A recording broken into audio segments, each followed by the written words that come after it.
دیکھ رہے ہیں کتاب نگر اور میں ہوں محمد یاسر۔ اپنی گزشتہ ویڈیو میں ہم نے دا 40 رولز آف لو کا مختصر تعارف پیش کیا تھا۔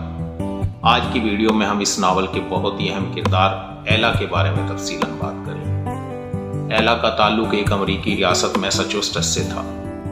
اس نے انگریزی ادب میں گریجویشن کیا تھا۔ اسی زمانے میں اسے ایک معروف ادیب بننے کا بے حد شوق تھا، لیکن شادی کے بعد اس نے اپنی گھریلو زندگی کو اپنا اوڑھنا بچھونا بنا لیا۔ اس کے بچے اور اس کا شوہر اس کے لیے سب کچھ بن کر رہ گئے۔ اس نے اپنے آپ کو اپنی گھریلو زندگی میں مصروف کر لیا، لیکن 40 برس کی عمر میں اسے اپنے شوہر ڈیوڈ کے ذریعے ایک لٹریری ایجنسی میں جاب مل گئی۔ اسی ایجنسی کے ذریعے اسے ایک ناول کا مسودہ حاصل ہوا، جس پر اسے رپورٹ تیار کرنا تھی۔ ناول کا نام تھا دلکش کفر۔ یہ ناول مولانا جلال الدین رومی کی زندگی پر لکھا گیا تھا۔ 3 ہفتے کی ڈیڈ لائن پر تصوف جیسے دقیق موضوع میں دلچسپی لینے کے لیے خود کو آمادہ کرنا ایلا کے لیے ممکن نہ تھا۔ جیسے ہی اس نے دلکش کفر کا مطالعہ شروع کیا، اسے یوں محسوس ہوا کہ یہ ناول اسی کے لیے لکھا گیا ہے۔ ایجنسی کو جب یہ مسودہ موصول ہوا تو اس پر تحریر تھا: ایمبیسڈر سے سلام، میں آپ کو جو کہانی بھیج رہا ہوں وہ 13ویں صدی میں کونیا میں وقوع پذیر ہوئی، لیکن میرا دل سے ماننا ہے کہ یہ کہانی ملکوں، ثقافتوں اور صدیوں کی حدود سے ماورا ہے۔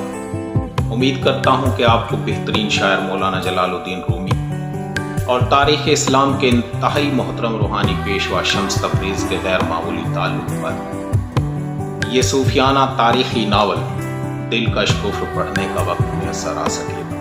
دلکش کفر کا مطالعہ مکمل کر چکی تو اس کے اور عزیز کے درمیان تصاویر کا تبادلہ ہوا۔ وہ عزیز اور شمس تبریز کے درمیان مشابہت کو دیکھ کر حیران رہ گئی۔ عزیز نے کہا، آج لوگوں کے پاس وہ آنکھ نہیں جو جلال الدین رومی کو پہچان سکے۔ شمس وہ تھے جو جلال الدین رومی کو ایک بہت بڑا مذہبی عالم اور ایک شاعر بنا گئے۔ ایلا کو جو تصویر موصول ہوئی اس پر تحریر تھا: ہم جو کوئی بھی ہیں جہاں کہیں بھی ہیں، ہم میں سے اکثر لوگ محسوس کرتے ہیں کہ ہم نامکمل ہیں، ہماری کوئی شے کھو گئی ہے، لیکن بہت کم لوگ جانتے ہیں کہ وہ کیا شے ہے جو کھو گئی ہے، اور جو جان پاتے ہیں کہ وہ کیا شے ہے جو کھو گئی ہے، ان میں سے بھی بہت کم لوگ ایسے ہیں جو اس کی تلاش میں نکلتے ہیں۔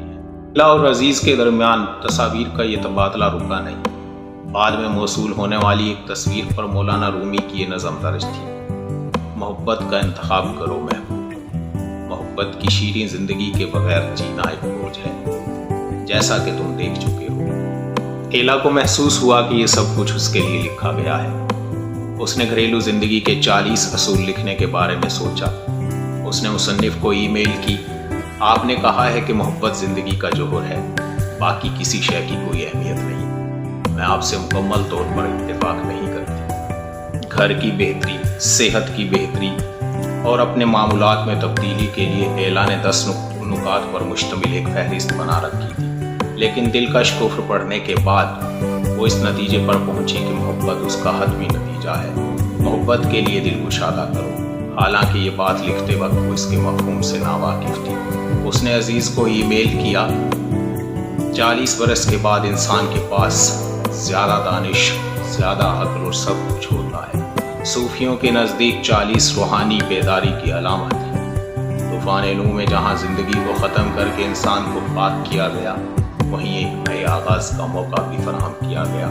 پھر اس نے خدا سے دعا کی: میں 40 برس کی ہو چکی ہوں، میں نے اپنی عمر خوبی سے نہیں گزاری۔ یا رب، مجھے ایسی محبت سے نواز دے جو میری ساری ذات کو اپنے اندر جذب کر لے، یا پھر مجھے اتنا مضبوط اور ایسا سخت جان بنا دے کہ مجھے زندگی میں محبت کی عدم موجودگی کی پرواہ ہی نہ رہے۔